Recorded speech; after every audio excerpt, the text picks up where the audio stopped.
The enemy commander grinned as the steel door clanged shut. One American medic won't last a week here. 3 days later, his guards began vanishing by the 7th. He understood the prisoner had become the predator.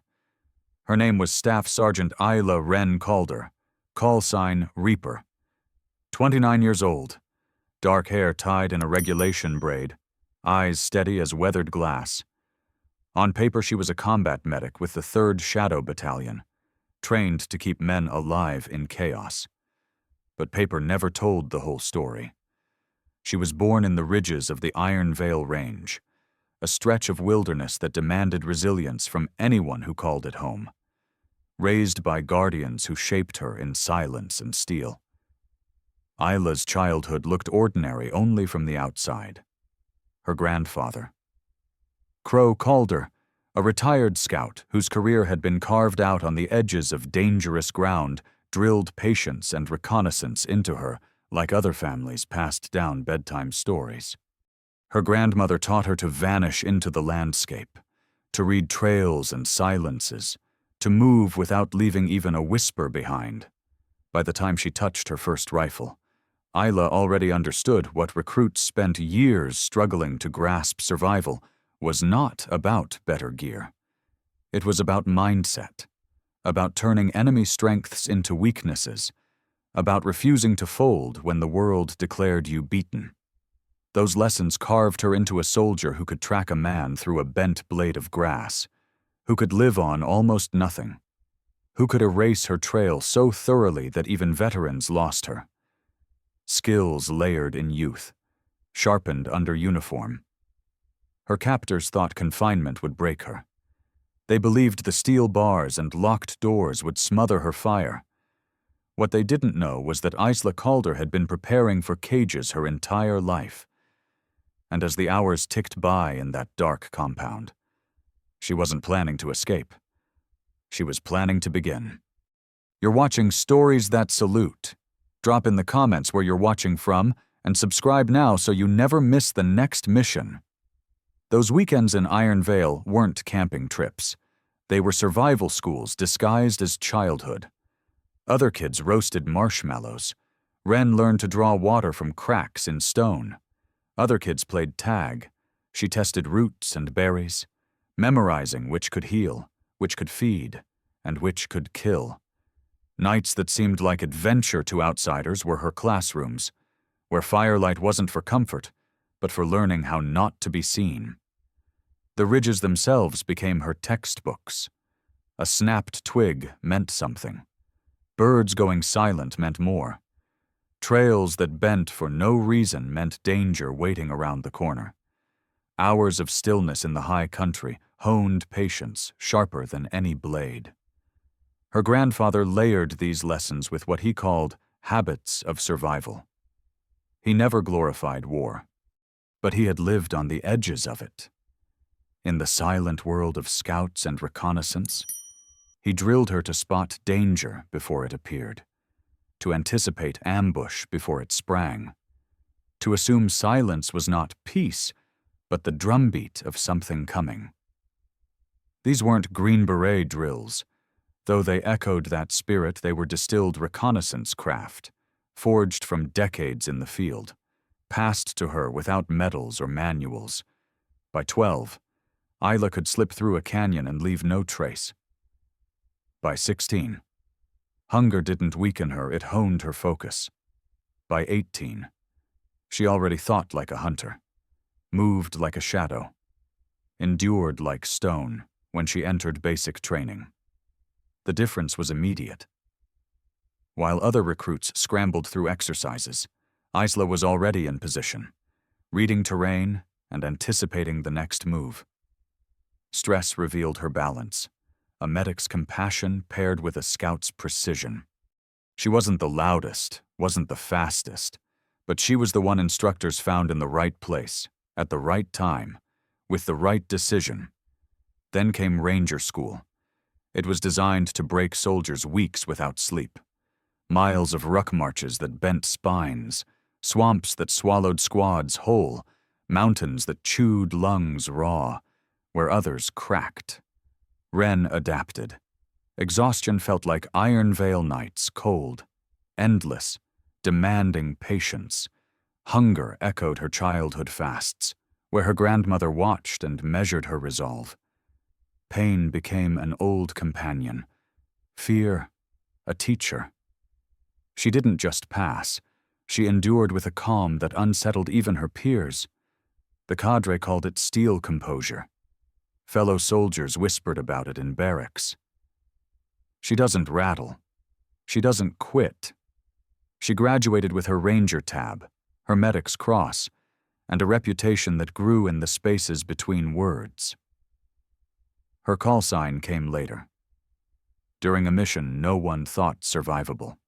A valley of fighters, an American patrol pinned down, no air support, no backup. Command counted them lost. But one medic moved alone into that valley.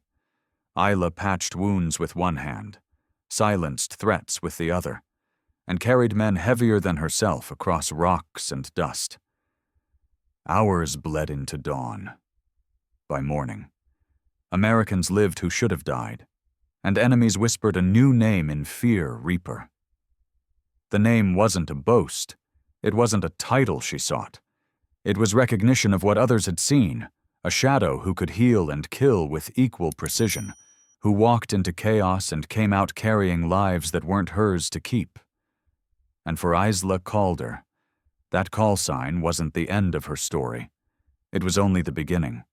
The mission into the Karun Valley was supposed to be routine reconnaissance.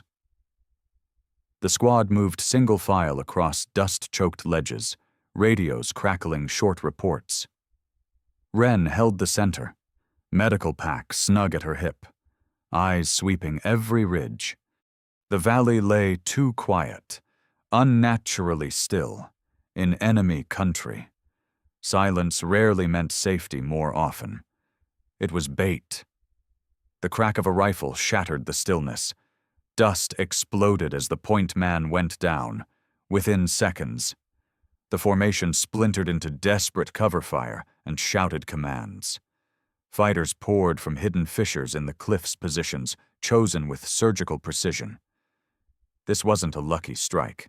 It was an engineered snare. Wren dropped low, sprinting to the wounded. Her hands worked before thought tourniquet. Pressure. Airway clear. Rounds snapped into the ground inches away. She dragged her teammate behind cover, throat tight with the knowledge that she couldn't save them all. Another blast, an IED buried beneath loose gravel, hurled her sideways, ears ringing. The world slowed, but training forced her back upright. She crawled toward another Ranger, hauling herself across stone while tracer fire stitched the dark. They tried to punch comms through, but terrain locked them in. Every exfil route was sealed. Wren's radio spat nothing but static. Somewhere. A jammer whined across the ridgeline. She switched to backup channels, dead air.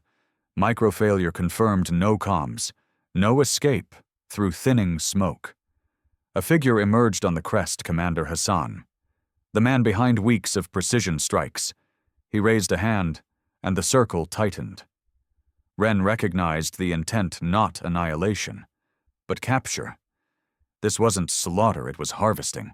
Grenades rolled in, smoke flooding. Wren coughed hard, shoving her squad toward a rocky cleft. Too late. Gunmen crashed in from both flanks, rifles leveled, voices cold with command. Her teammates were wrenched down one by one. A rifle butt slammed her temple. Stars burst across her vision. Skull swimming. Rough hands tore the pack from her back. Medical gear scattering into the dust. She fought. Teeth bared. But two captors pinned her arms. A hood dropped over her head. The last thing she saw was Hassan's smile, calm, calculated, and certain. Steel cuffs bit into her wrists. The march into captivity began, behind her. A rescue bird circled the valley too late, then gone. For the squad, the fight was over. For Isla Wren Calder, it had only begun. The first 3 nights in the compound. Isla studied it the only way a medic knew how through wounds and people. Every tray of supplies, every cough through the walls, every scuff on a guard's boots became data where men slept, where keys dropped, which officers avoided the heat. What looked like tending was reconnaissance. They thought they were breaking her. She was mapping them. Her training became a weapon Hassan hadn't accounted for. Isla didn't scream or lunge for escape. She used silence. A bandage applied just right. A stitch placed so a guard would sleep deep. A painkiller improvised so a sentry drifted off. Small mercies became currency buying trust, buying access.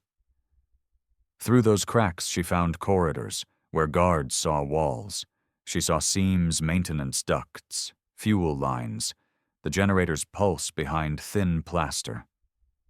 She lived by the compound's rhythm, the kitchen clatter, the generator sputter at dawn, the Sunday tightening of patrols. She moved in shadow. Her breath synced to the garrison's heartbeat.